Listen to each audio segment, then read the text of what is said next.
Hi, both. Thanks for joining us today on our Business Gurus channel, where we will be discussing key business topics to help students grasp the most important elements of their course in preparation for their exams and future career. Let's get started. Welcome back to the Deep Dive. Today, we're really getting into something vital, customer service. It's often seen as, just a cost, but our mission today is to completely flip that idea. We're diving into sources showing quality customer service isn't a cost. It's actually fundamental to your sales, your market position, your brand strength. Get this wrong, and, well, you lose real money. It's that direct. Absolutely. And if we're talking quality management here, we need some clear markers. So for this chat, let's focus on four things that really drive good customer interactions: speed, efficiency, how you handle customer engagement, and how you actually use customer feedback. These aren't just buzzwords, they're, the real levers for quality. Okay, let's unpack that with like the immediate effects. A customer interacts with you, and right away there's this risk versus reward thing happening. The sources say it's a two-pronged effect, like an instant fork in the road. Success or failure, right then. It's basically free advertising versus, well, active sabotage. When someone has a great service experience, it was quick, solved their problem, felt, they become your best advertisement. Right, they tell people. Exactly. They tell friends, they advocate for you, and crucially, they come back to buy more. That really increases their lifetime value. It's huge. That's the reward side. Mm-hmm. But the risk, that's where the damage really kicks in. The sources point out this um, brutal imbalance. A good experience might get you one future sale, Mm-hmm. a bad one. It could easily block 5, maybe even 10. Yeah, that asymmetry is real because bad experiences tap into something deeper, like a social warning system. We're kind of wired to share threats. Hmm. So if a customer feels ignored or cheated or just poorly treated, they don't just see it as one bad transaction. They see it as a warning sign about your whole brand. And they will tell others, actively put them off, that negative word of mouth. It's way more powerful than any ad campaign you could run. Wow.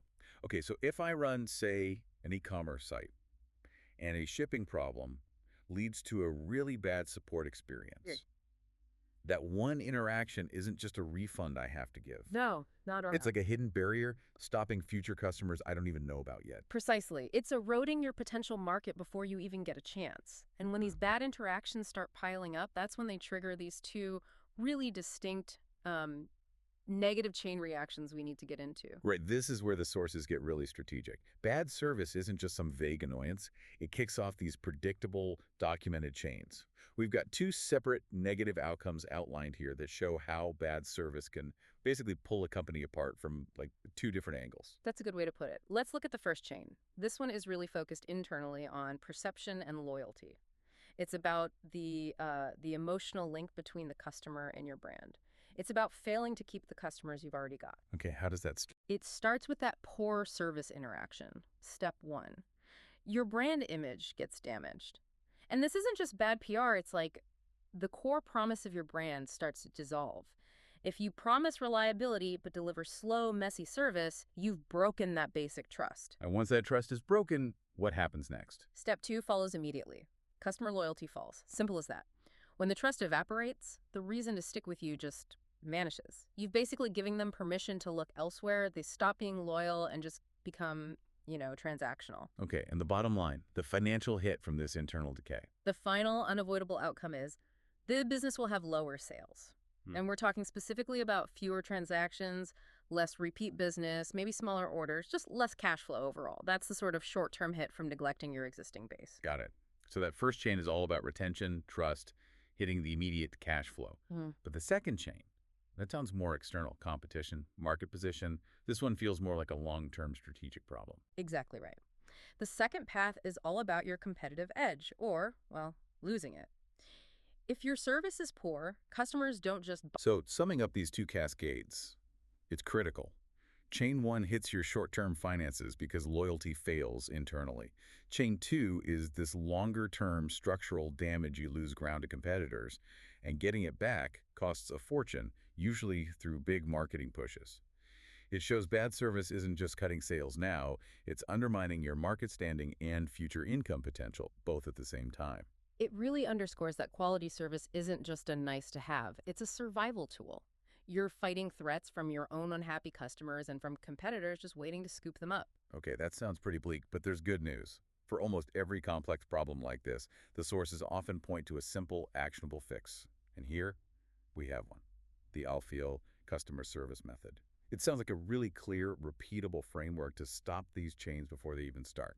Yes, the power of ALS is in its structure. It makes service reps tackle the problem systematically. It ensures the customer feels heard, respected, and, gets their issue resolved properly. Let's break down the 4 steps, starting with L. Okay, tell us about L. L is for listen to the customer's problem. Sounds basic, right?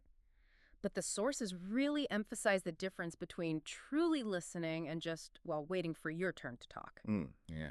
Genuine listening means validating their feelings, getting the specifics of the issue. This forces you to actually use that customer feedback effectively. Just jumping to a quick fix without really listening, that's just treating a symptom. You haven't used the feedback to stop it from happening again. That makes a lot of sense. We often want to just jump to fixing it. Mm. But the next step, A, sounds crucial for calming things down. Oh, absolutely. A stands for apologize. Now, this is where some businesses get a bit hesitant. But our sources clarify you're not necessarily admitting legal fault. You're apologizing for the hassle, the frustration, the disappointment they felt. You're acknowledging their emotional state. Right. And that's vital. You need to address the human element before you even try to solve the practical problem. I do want to pause on that, though, because someone listening might think, if I apologize, am I opening us up to lawsuits? That's a really important distinction. The sources stress that a sincere apology for their experience, like saying, I'm genuinely sorry the shipping mess caused you stress and wasted your time. Customers often see that as proactive customer engagement. It actually de-escalates things. Okay. It shifts the whole dynamic from being enemies to being collaborators. Sure, legal teams worry about admitting negligence, but apologizing for the inconvenience, that's almost always necessary to rebuild that connection. Makes sense. So we've listened, we've apologized, now we get to the practical bit. S.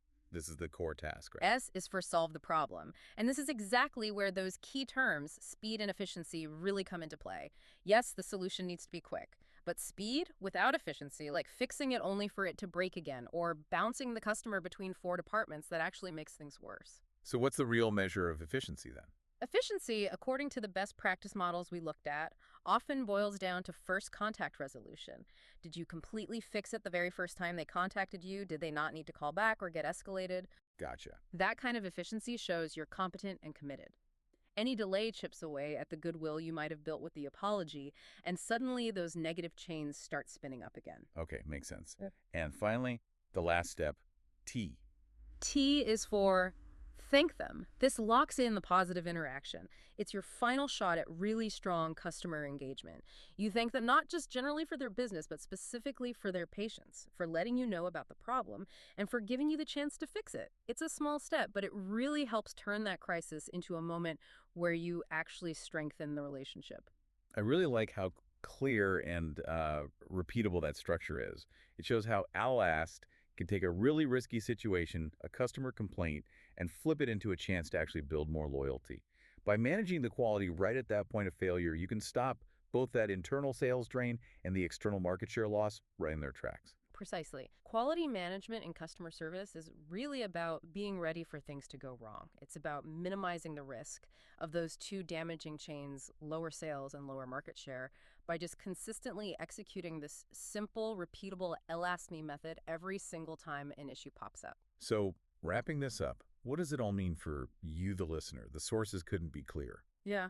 Every single time a customer interacts with you, it's an investment decision. It's either generating free advertising and encouraging repeat business, or it's actively becoming a liability, pushing away potential customers and chipping away at your market share. There's really no middle ground with customer service anymore. Yeah, and that leaves us with a pretty important question for anyone thinking critically about their own business strategy.